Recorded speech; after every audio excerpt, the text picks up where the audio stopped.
Welcome to Brain Break. I'm Lloyd James, and this is where we uncover real stories of people who are changing the game. No surface level stories, just raw, honest conversations about the challenges they have faced and what truly shaped them to be what they are today. Let's get into today's episode. Michael. Hello. Tanya. Hey. Thank you so much for coming onto the Brain Break, the podcast. I know you guys have travelled quite a fair way to get here. I mean, fair way. How long does it take you to get here? About an hour and 15, hour and 20. That's dedication to come and have a chat with me. Always. I would have done 3 hours. You travelled 3 hours. More. That's incredible. No, look, I really appreciate it. On a serious note, I really appreciate you guys coming up. We've known each other for a little while, and I want to take us back to prior to us knowing each other, and I want to know a little bit more about you two individually. I'm going to start with Tanya. Tanya, where are you from, and what was your background and your upbringing like? So I was born in Northern, in the Wheat Belt, and raised in York, and I moved to Mandurah, where we live now, when I was about 7. So my parents got divorced when I was 7, which is why we moved. My dad moved to Mandurah and we kind of followed suit. But I had a really normal upbringing. There's nothing really like too crazy to say about it. I had a very happy upbringing.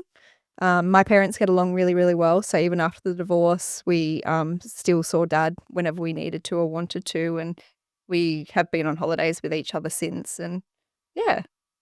That's nice because Parents are amazing. Yeah, my parents are the best. She's got great parents. That's incredible, and I think that's there's not always a fairy ending tale like story of parents be together forever, that kind of thing. But the fact that they're still got an amicable relationship, to support you. Do you have any brothers and sisters? I've got a younger brother. His name's Reese. His name's Reese. So to support you and your brother, I think that's incredible. Yeah. That's really nice. Really nice. They're really good people. I'm sure it wasn't always easy at the beginning. I'm sure they had to work out some stuff. But we were pretty young, probably none the wiser. Yep. But yeah, we're very lucky. And it's kind of weird to think about parents being together forever now. Like it's just my normal, and I'm like completely okay with it. I wouldn't reverse. I wouldn't take anything back or anything. That's interesting. Yeah. I appreciate you sharing that. I'm going to go over to Michael. Michael? Yes. Can you give us an insight of what your childhood was like? Yeah, mine's a little bit different than Tanya's. My parents split up as well, but wasn't amicable at all. Still to this day, they don't get along. I mean, they've spoken. I mean, my brother had his 40th birthday. What was it? Last week. Yeah, a couple of weeks ago. And I think it was the first conversation they've had since they split up, which is wild to say because it's pretty repressed at this point, but I think I was like maybe like 4 or 5 when they split up. So yeah, it's been a long time for them to hate each other, I've just noticed you're saying that obviously that sounds like you've had a bit of an experience going through, if you can remember, at the age of 4, but not having both parents together. I've just noticed on your arm you got family above all. Yeah. And that's more like when for my brothers more than like, because they sort of got me through a lot of the shit times when it was with family, so but I've always been with my dad. Love my dad. He's a wally, but I love him. But so I do place family really highly, within my morals and what I stand for. Where did you grow up? I grew up in Perth, then Mandurah, then we went to Kalgoorlie for a few years, and then back down to Mandurah. Sounds like you did a little bit of traveling. A little bit, yeah. Was that unsettling?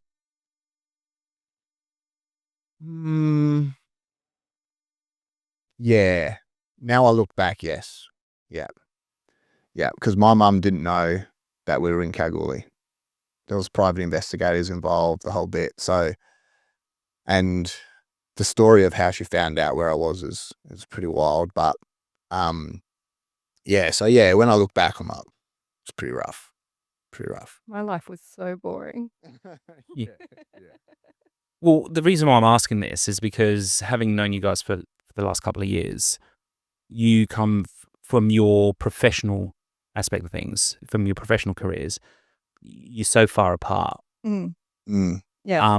And obviously you guys have come together and created this brand, Diamond Discipline Apparel. I just find it so interesting that you come from such different, diverse backgrounds, and you've been able to find a happy medium in the middle, being Diamond Discipline. Before we go into the Diamond Discipline aspect of things, because again, the podcast is really all about showcasing the people behind their success. You're saying you moved from Northam to Rockingham, and you had a relatively nice upbringing, nothing too complicated or anything of that sort, you know, when it comes to parents. But do you remember any time perhaps during school, that you went through a tough time? Not really, to be honest. No? No. Okay. Like, my life has been very bland, but in a good way. Yeah. I have really good memories from school. I didn't love high school, but that wasn't because of any, like, issues with bullying. Like, I had good friends and there was no problems there, but I always just thought, I just can't wait to be an adult and not have to deal with, like, going to school every day. And, like, I just felt like But isn't adulting harder than going to school? Yeah. it's a lot harder. But I always knew back then that was just like, I just wanted to be more of an adult. I don't know. Yeah. Yeah. But no, I did not have any issues at school.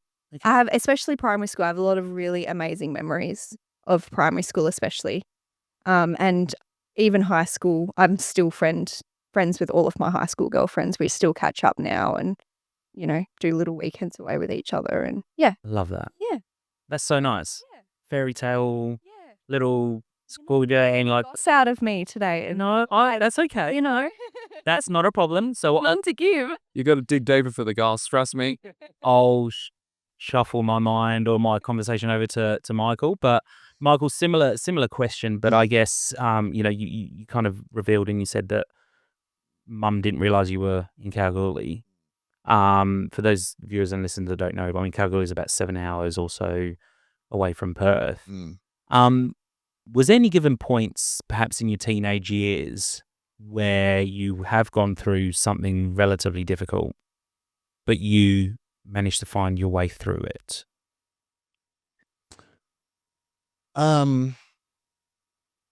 Is there a particular defining moment that you remember? I think I wouldn't say teenage. I mean, being a teenager, I was like, my parent or my dad and my stepmom worked like 6 days a week. So it was just us kids together, basically school and get home, and we'd just go out until it was dark. And so it was just like no real parents around really. I did all my own things. I went to footy training on my own, skated, I just did everything on my own, you know. But if I was to say it was a hard point, it was probably like the split with Peyton's mum. That's probably the thing that's defined me most as a person, like going through life. Pain and being. Pardon? Peyton? Peyton's yeah. mum, yeah. Who's Peyton's mum? No, so Peyton's your daughter. Peyton's my daughter. Yeah, sorry. Okay. Yeah. Yeah, so my daughter's mum, that was tough. You know, but other than that, I think it's been all right. I mean, obviously stuff with my parents was tough, but I kind of don't remember it. It's gone. Like, all the memories aren't there anymore, so Okay. repressed, I guess. So move it. I'm going to switch between both of you. Okay. I was just about to say, we actually became quite close after our respective breakups Yeah. with our partners, which was probably about like six years ago now. Yeah. Yeah. I actually kind of 7 years ago. Yeah, I laugh sometimes thinking about who we were back then, because like we've actually put each other through a lot of stuff, which is how we're like to where we are now, I think. Yeah, we're like completely different people, but in a good way. Yeah. Oh, Yeah. definitely. Yeah. But take me back. So you said in the school was pretty cruisy. You Mhm. loved it. Mhm. You loved it to a certain point, but you didn't have any struggles or anything. And you're a midwife now today. Yep. Did you ever think in your late teens, early 20s that you would have a business? No, definitely not. I don't think I really always knew what I wanted to do. I danced a lot and I always thought I was going to be a professional dancer. And then I moved to Sydney when I was 17 by myself and tried to pursue that. And I got really, really homesick. I missed my family a lot. So I came back to Perth about a year later. And then I kind of gave that up. I was like, I've done it my whole life. I think I just need to do something else. And then I had a good job after that. I worked in pharmacy. But even when I went and did my nursing, like my first bachelor's, I wasn't like really, and even now with midwifery, like I enjoy it, but it's not really what I feel I was kind of like put on this earth to do. You know how people just jump up out of bed? Like, I'm sure you do that. You're like, this is what I'm meant to do. I've never had that feeling of like, I want to do this till the day I die type thing, if that makes sense. This is an interesting question. You're saying get out of bed and this is my purpose, this is what I want to do. I think there's defining moments in people's lives that will have opportunities that present themselves that kind of guide you towards opportunities that will develop later on and create ideas that might, I could potentially do something with that. And I think it takes certain type of person to potentially sort of think, okay, what can I do with this opportunity? And it's those that take it that might make a life-changing decision for themselves and others around them, or whether they kind of let it pass and then, they're stuck into sort of, call it their 9 to 5 or in their normal routine, right? Michael, obviously, your upbringing and, there's been defining moments where you've had to fend for yourself, and you've seen moments that you've had to overcome and try and find solutions to those problems. I want to know at what point in your life did you think that you had to do something different other than follow the normal rat race of potentially you're a FIFO worker at the moment? No. You did FIFO working at some point? I have before, but Yes. it wasn't a long stint. It was, I think I did like 3 swings. And hated it? Loved it? Hated it. Hated it. Yeah. But was there a defining moment where you thought, do you know what, maybe creating a clothing brand is going to be something that I'm going to pursue? Where did that sort of, do you have a defining moment where you I do. I still remember it. I was in an office job working for a builder as a business development, and I'm building this company up from nothing, and I'm doing it for an ungrateful guy that who's running away from the country because he's been breaking the laws, and we're building this business and making him money, and I'm sitting there thinking, I can't fucking do this anymore. And he actually has a failed apparel brand that he was trying to start up on the side as well for more money, and he brought some stuff in, and I was looking at it and I was like, I can do better than this. And then I did ask him, like, like, where do you get this from? And I was trying to like pick his brain, but he's one of those people that don't want to see other people succeed.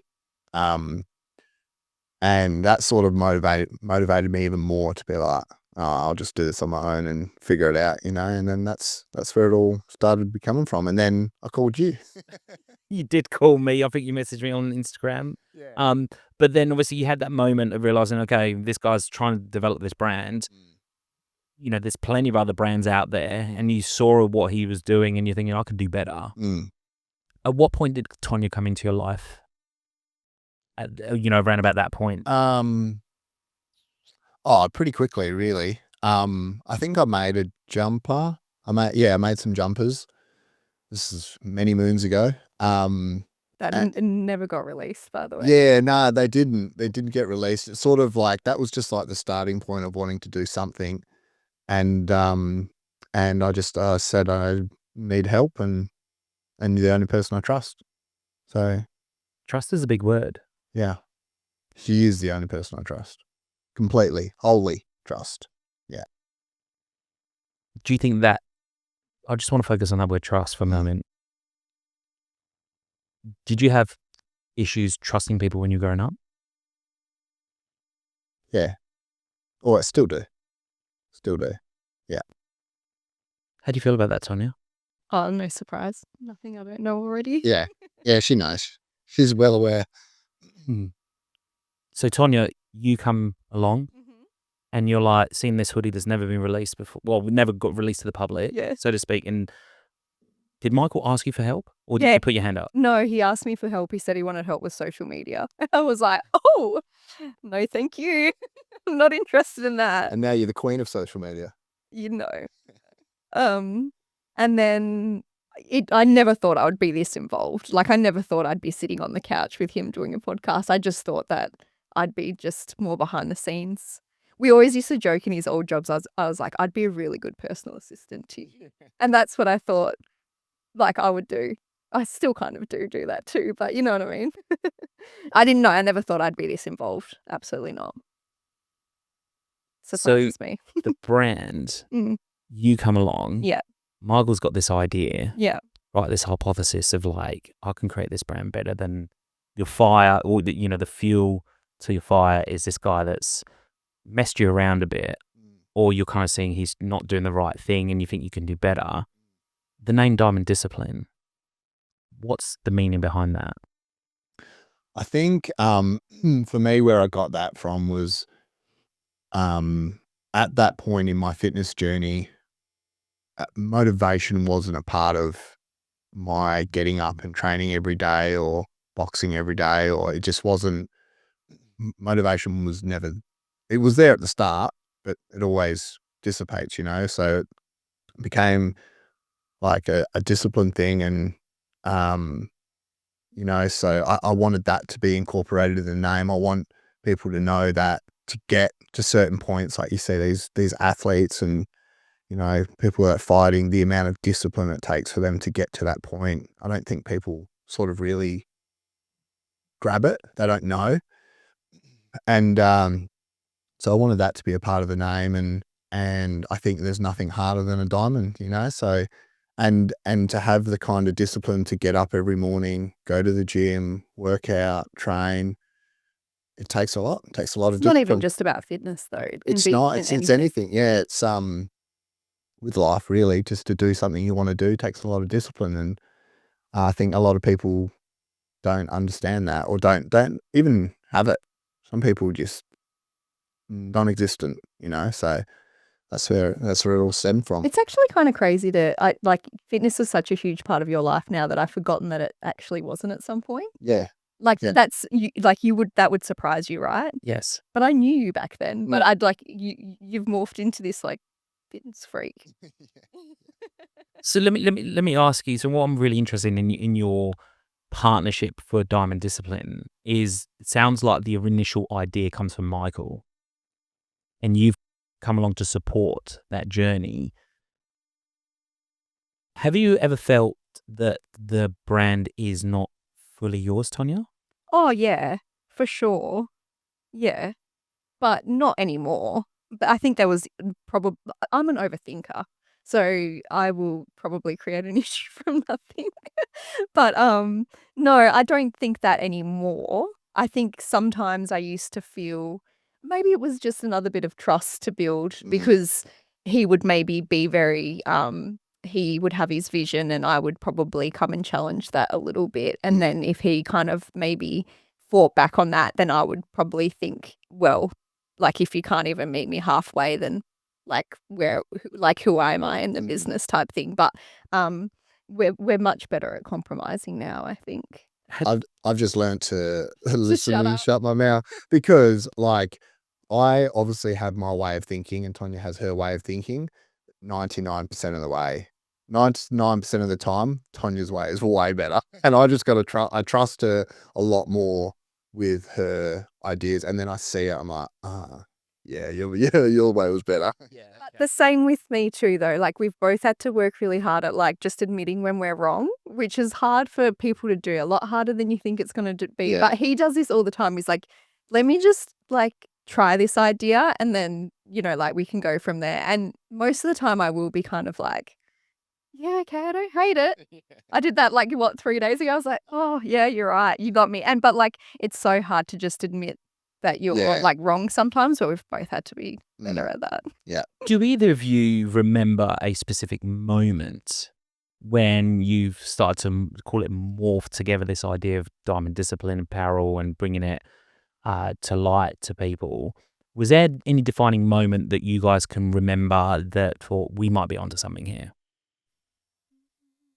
I hate coming back to it, but I feel like it's PCR. Yeah. Yeah. Yeah. Because that was a big opportunity for us. PCR, but being corporate rumble, yeah. That was, for people who don't know, we haven't even had the business open for a year. Will be a year next month. No, this month is April.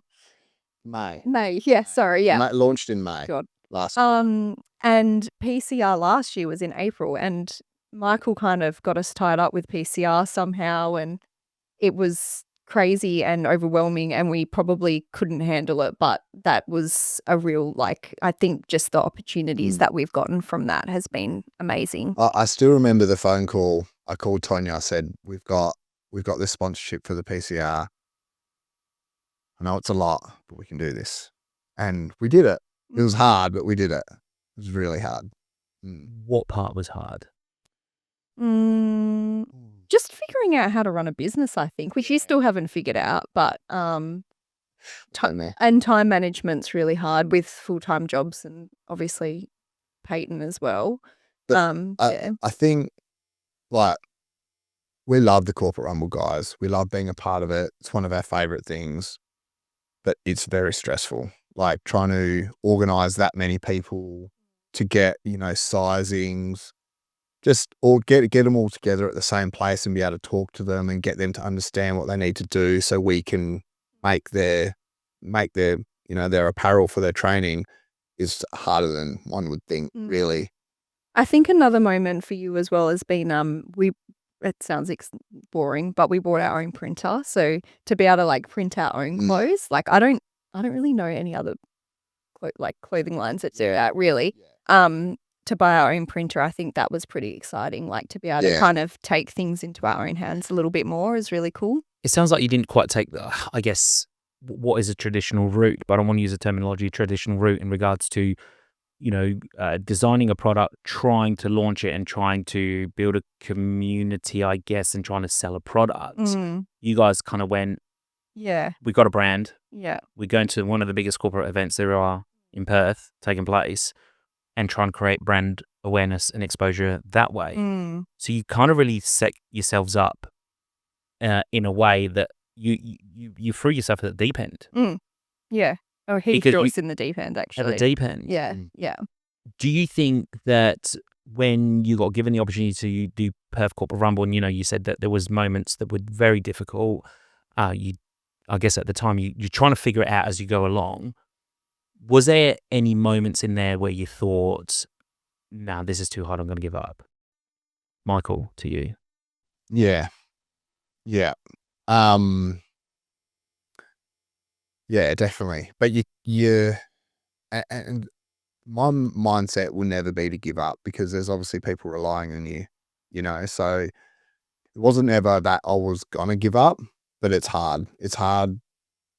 The stress levels, the late nights, the 2 jobs, it does get a lot for your life, really. I think we've been lucky as well. We tend to have our low points separately.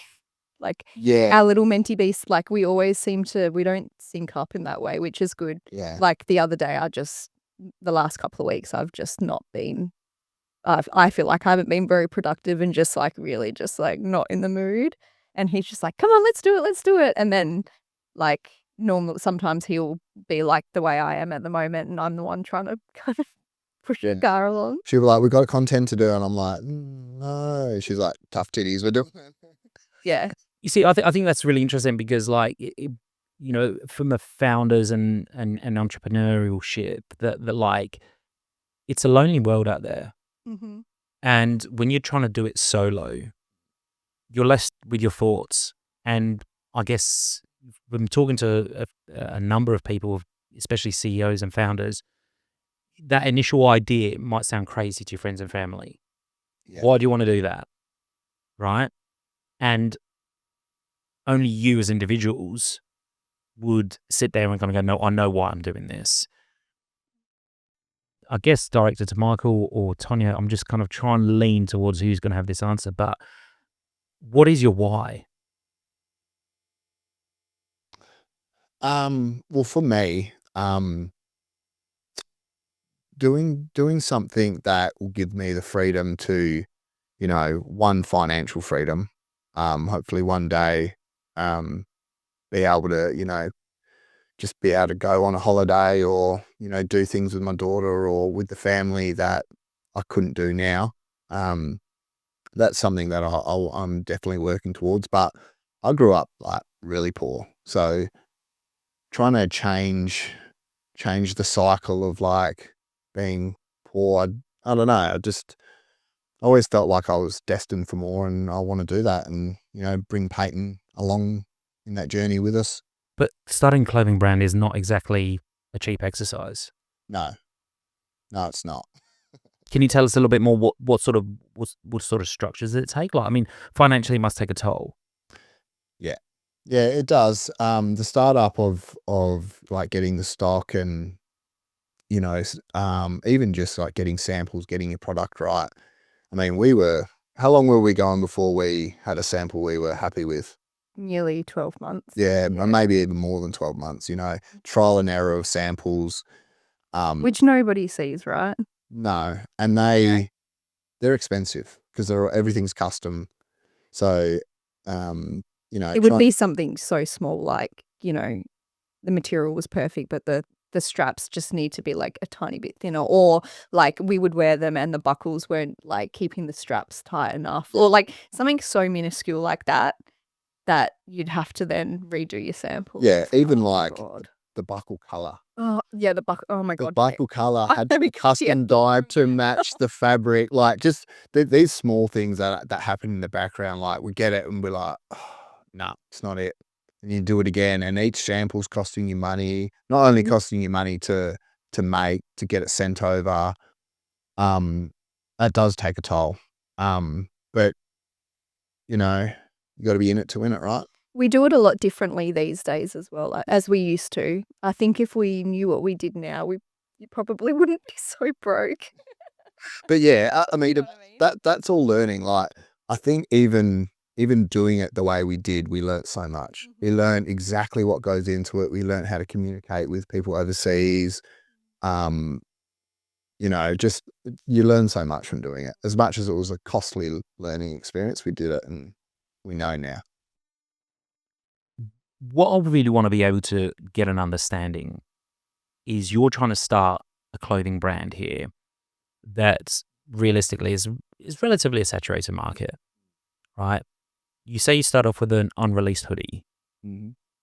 And then you went into the activewear for women And men. and men. Yeah. Obviously, Tanya, would you have had a relatively large influence in regards to how it should fit and feel on a woman? Yeah, for sure. I think we kind of, I kind of tend to be more in charge of women's and you of men's. Yeah. I mean, we still work together, obviously, but Yeah.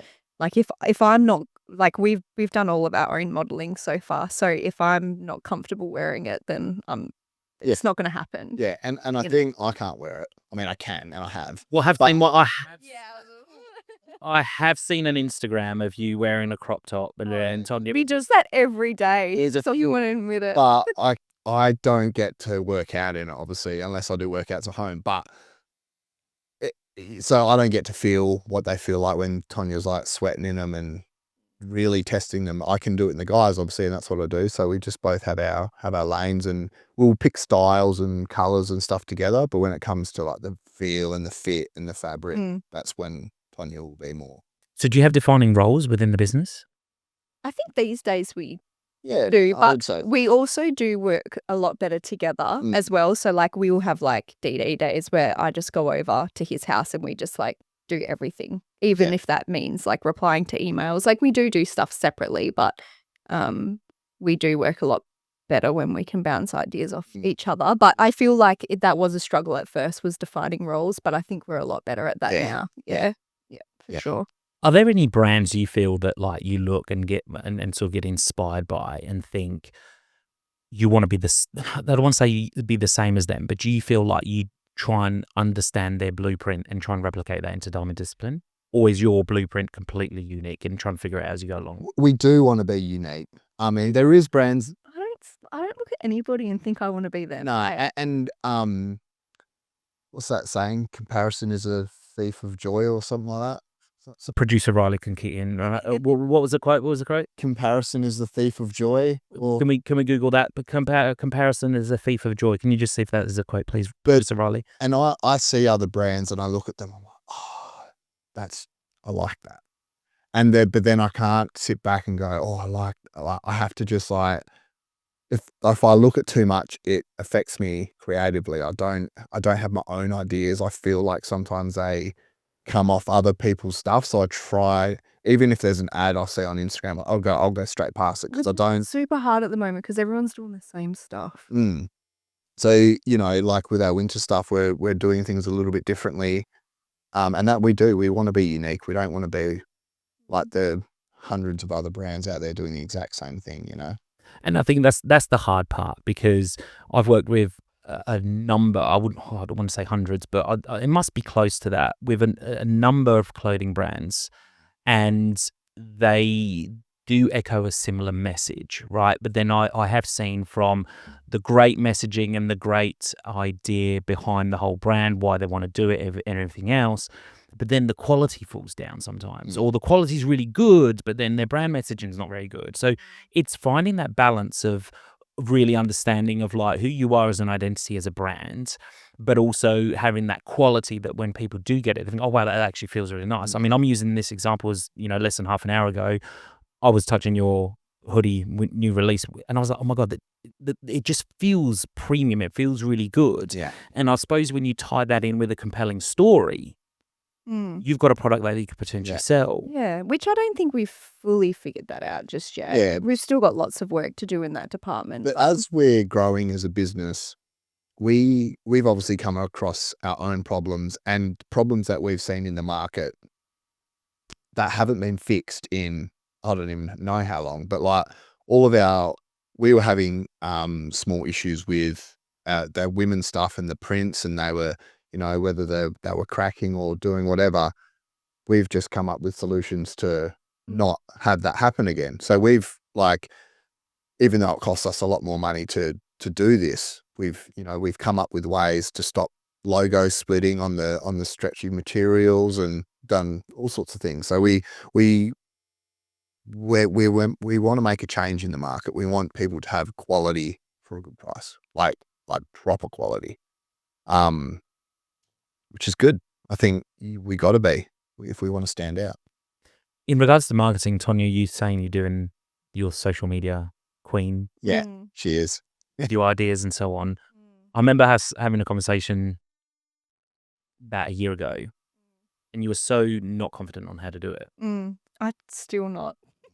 Well, I mean, when I have to admit that what we do get fed through social media from what we see from Diamond Discipline, it seems well structured. Okay, that's great. But how did you overcome mentally about trying to break that barrier of like, do you know what, I don't think it's any good? Like, do you have any processes in your mind that helps you overcome that?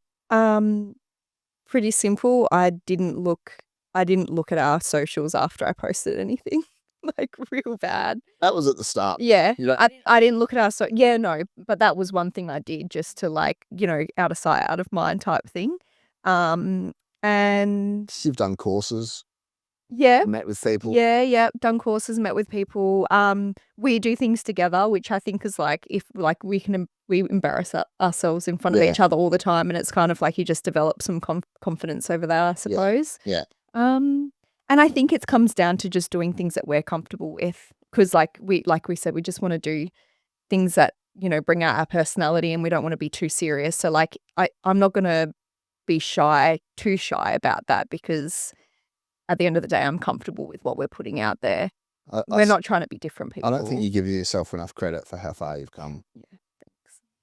What do you think, Lloyd? I'm a consumer of your content. Yeah. I'm not behind the scenes, but from what I've seen from the moment you reached out, Michael, to what I've seen today, it's you've transformed. Like, it's incredible. Like, the ideas behind it, the skits that you guys do, which add personality, and that's one of the things that in today's social media that people consume, we are all hanging out in different platforms, right? In different areas. Whereas you rewind maybe 15 years ago, we were all on Facebook. Everyone's on Facebook, right? Then you got the Instagrams that comes out. So then you kind of like dividing people, are you Facebook or Instagram? And then TikTok and all these different platforms. So I think that for being a brand and a startup brand and trying to identify where you're going to try and capture that audience must be really, really difficult. And I think that's a constant challenge for people to try and reach as many people as they can in the different pockets of social media where they might be hanging. See them as rooms, and you're trying to reach to every single one of them because they're not just in one room, they're in multiple. So it's that challenge as a business owner to be able to reach those people. Your community, how do you communicate with them? I don't really. That's a hard one. What do you think? That's a you question. Oh God. I want to be better at doing more the behind the scenes things so that they can really come in and like see who we're about. But there's some issues behind that too because of the rest of our lives. Yeah. You know, like we can't always be live with things because we have other considerations that we have to make. So that's a bit of a roadblock in terms of that. So that's something I hope to do a little bit more. But I think just, like I think in terms of communication, I don't even know if this is answering it properly, but I think it's more just like we're literally just like we're selling clothes that feel good when you work out. Like it's that simple. Like, you know what I mean? Like, yeah. I think It just like let's be chill about this. I totally agree. I totally see where you're going from, and I think that with any business, that if you're able to connect with your community and showcase them the highs and lows, you're more likely to turn them into fans, and then from fans you turn them into customers. Yeah. Right. Yeah. So, do you have any specific strategies as a team on the vision on how you're going to build that community? It's for me personally, it's coming down to just trying to make myself aware of what's going on out there at the moment. And I didn't even have TikTok until a couple of months ago. And I downloaded TikTok because I was just like, I just feel like I'm just missing this whole other world. And, like, how are we supposed to capitalize off this stuff if I don't even go on TikTok and know what's going on and what's trending and everything? So I think it's more just getting my awareness out there. And I think just kind of like letting go of my like past feelings about like social media, because I'm not huge. I've never been huge on social media. I'd never think, I just got this coffee. Oh my God, guys, I got this coffee. Like they wrote my name wrong on it. Like that's just not who I am. So it's just trying to like almost like rewire my brain in terms of just like being a little bit more, I don't know. That's a marketing tactic from Starbucks to do that. To write your name wrong. Is it? So they write your name wrong or to spell it wrong or whatever. So you kind of go, so you post it and then give it brand awareness. Nobody ever gets my name right anyway. So it's like, you know what I mean? I mean, look, and that's one of the strategies that the brands do. They're like, they know that someone's going to be posting it, whether it's bad press, good press, whatever you want to call it, right? So, but I just want to know. You're saying you've never really sort of been in, your attention has never been towards social media. Have you ever felt that you might have a bit of imposter syndrome? Are you saying yes like I do?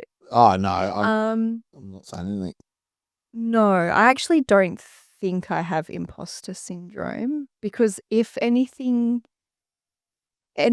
good was to happen to me, I hope I feel like I deserve that. So I don't think I've got imposter syndrome. Do you feel you might be getting judged by people? Yes. Yeah, I think that's what it comes down to. And it's not even being judged by randoms. That doesn't bother me at all because they don't know me. my biggest issue right at the beginning, which I think I'm getting a little bit better at, is like my friends and family thinking, oh, this isn't her, like for whatever reason. Like she's not normally like putting selfies up or, you know, showing her body. And not saying that my friends or family would judge me at all for that, because they definitely wouldn't. I have some amazing people around me, but I never want them to look around and think like, oh, she's changed. Like I just want to be the same person to those people forever, if that makes sense. Would you say your circle of people are relatively conservative? No, not necessarily. I don't think No, I wouldn't say so at all. It's all my head. Like it's nothing that my friends or family have done to make me feel that way. I'm just like, I just want to be me, I think. Michael. Yeah. You're in your mid-30s. Yes. I mean, you're trying to start this clothing, or you're a year into this clothing brand. Yeah. What does your circle of friends, your brothers, think about that at your age? Not that there's an age matter, but I'm kind of thinking, I'm too old. I'm not saying anything. I'm just trying to bring a bit of sense of in regards to, there's definitely not an age thing here, because there's even I was talking to one of our guests last week about a lady called Crazy Anne. She must be, bless her, I don't want to guess, but anywhere between 60 and maybe 80. She's on TikTok, but she does these, she mimes these old school bangers, and she's got over millions and millions of followers on TikTok. Yeah. So to me, the age thing doesn't matter. Yeah. I'm trying to relate the fact that you and I are millennials. Yeah. Tanya's on the cuff of being a millennial and a Gen Z. Please. We are brought up for a 9-to-5 regime. Go to work at 9, finish at 5, so to speak. Yeah. Right? Your circle of people, do they find that strange that you're trying to do this brand? Not that they've told me. Maybe. But that might just be my overthinking. But no, most of my friends and family are like quite supportive of it. Yeah, they just want me to succeed. They don't. There's nothing other than that. They just want to see it go good, So, no, I wouldn't say so. What would you say most people do not realize about building an apparel brand? A lot of things. We were talking about this the other day, weren't we? Yeah.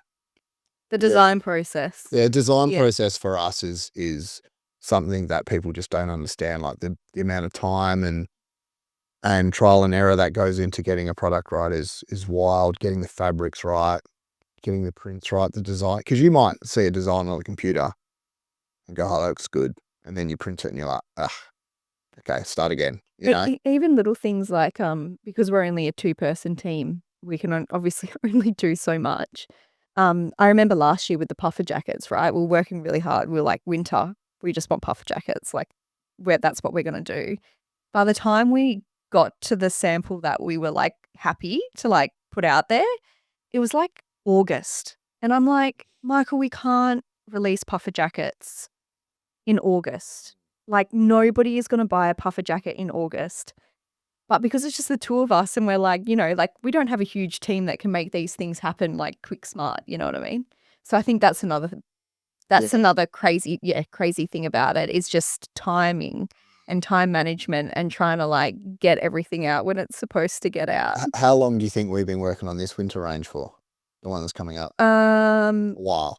Probably since like, yeah, a while. So that is something that, like, to get a range, well, I mean, this might not apply for all companies, but for us to get a collection ready for the season, you need to be like 2 seasons ahead, basically, to get it ready, to get the fabric right, to get the prints right, to get everything that you want.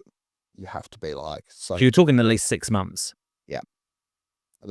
And to be fair, the collection that we've got coming out, the winter collection, that was actually quite easy compared to the other ones. Yeah. You know what I mean? Like in comparison to our other ones, that actually was quite. Yeah. Maybe we are getting quicker. Yeah, no. Maybe. Well, I think you find that like over the years and over the time that you understand what your business is doing, and that you go through the failures which you use for knowledge, and then knowledge is power. Yeah. You know, you'll end up working quicker, right? Mhm. And you'll understand the mistakes that you've done previously. You know, we're not going to do that again because you've learned from them. Now, as a couple working in the business or building this business, how do you basically balance your business relationship and your friendship relationship? It's because I'm really annoying and I make us like hang out as friends. You make Yeah. each other hang out as friends. Yeah. So We have days where it's like we just hang out as friends. That's it. Is it okay? Mm. Based off what we spoke about off this That's- podcast, yeah. we said, can you switch off? No. Do you you're saying, you talking about let's not talk about DD? I think we're better at it sometimes than others. Yeah. I think sometimes, I mean, it's hard to escape, isn't it? But I think I think it's one of those situations where you're like, we're not going to talk about it. And then like slowly you start talking about the winter range and then it's like, be quiet. Like, you know what I mean? It's nearly impossible. I think if we're like just hanging out as friends, we will talk about it, but we won't work.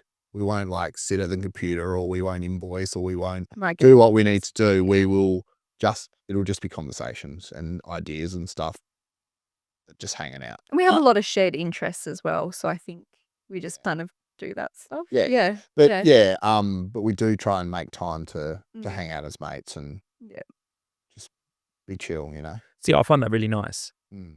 That's all Tanya, by the way.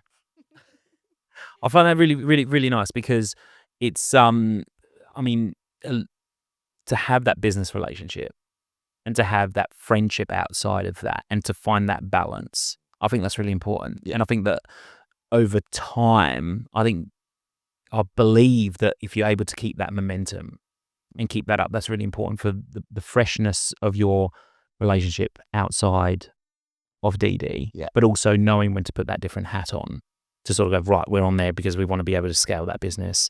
We got the vision. We're going to work on the next collection. Was there any given point that you're designing these collections, but you thought to yourselves that doing the apparel, designing those products is not the direction you want to go into? Because from my understanding, you're now printing for other people. Yeah. So where did that come from? There feels there's a bit of a transition between the Diamond Discipline brand, but then you got Diamond Discipline merch. Yeah. So do you want to tell us a little bit more about that transition or what that thought process is like? Yeah, I guess that sort of just happened organically, really, didn't it? It was because we ordered not too much, but we had to outsource a lot of stock for our first range that we launched with about a year ago. And we thought, how can we move this stock on a little bit? So we kind of thought maybe having like PTs wear that with their own logos on it would be good. And then it's kind of just gotten a little bit bigger from there. Yeah. When you say a little bit bigger, what?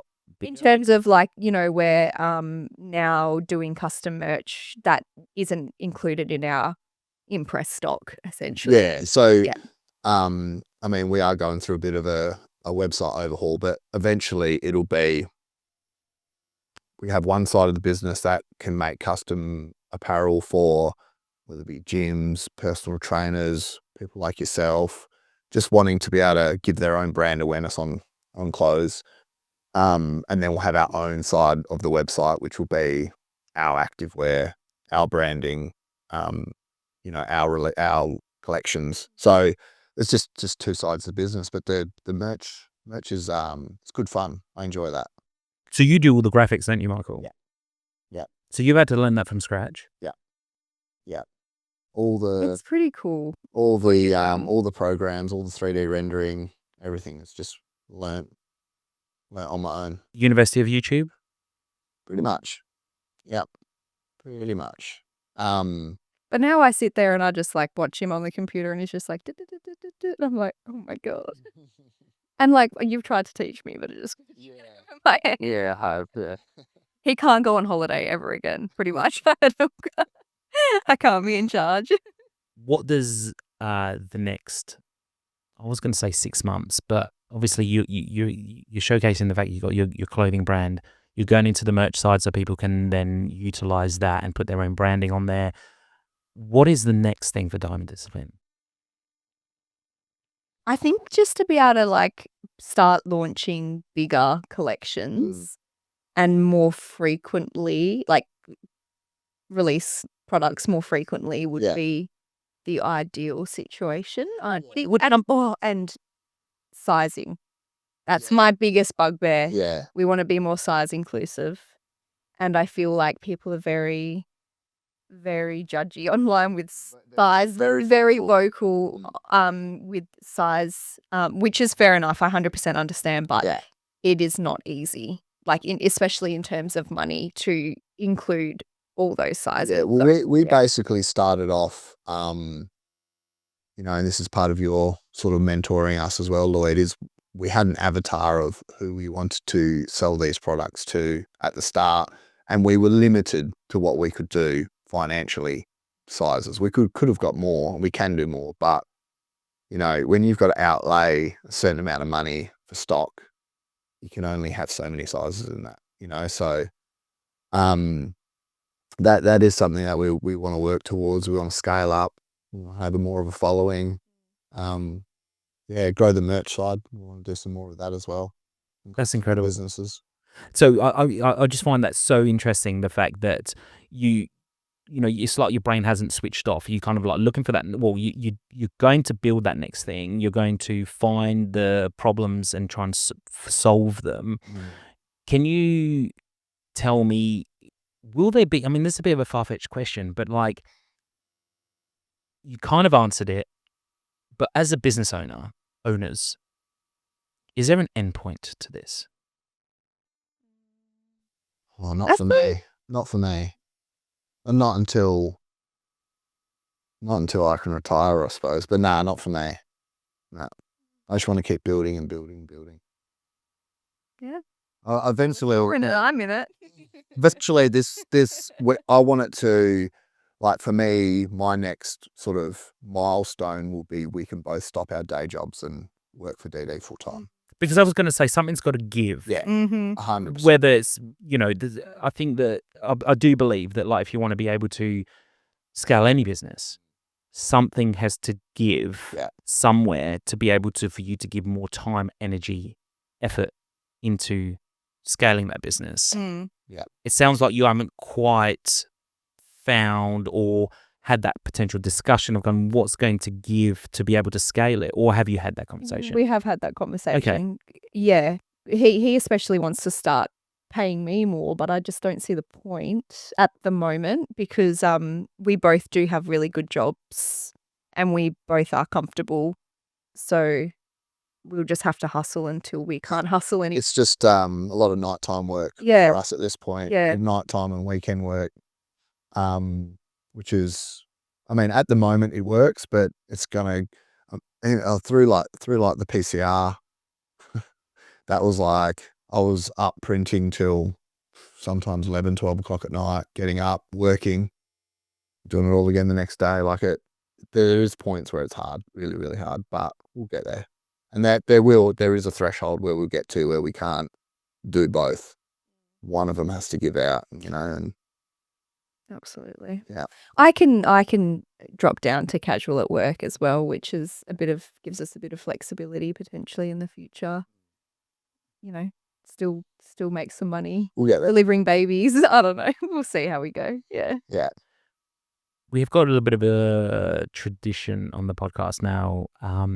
What we like to do is, for whoever's watching or listening, is we ask our guests to give our listeners or viewers a challenge that you guys have maybe gained throughout your journey of building Diamond Discipline, a challenge that can make them think potentially outside the box, a challenge that's something that they can potentially do every day or they need to action for them to take that first step in potentially building their business or taking that first step towards something they've put on that someday shelf and they're thinking, okay, do you know what, I'm going to take it off and I'm going to go and do it, right? So do you guys can offer, or can you guys give our viewers and listeners a challenge that they can do?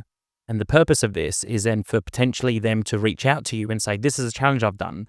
How can I make it better? Or, you know, can you check and vet it So we're trying to support our guests as our guests' community for them to bridge that gap between Brain Breaks, you guys, and them to really reach out to you. You challenge each maybe, or challenge together, I don't mind, but do you have a challenge for our viewer or listeners that they can implement today? I think I've got one.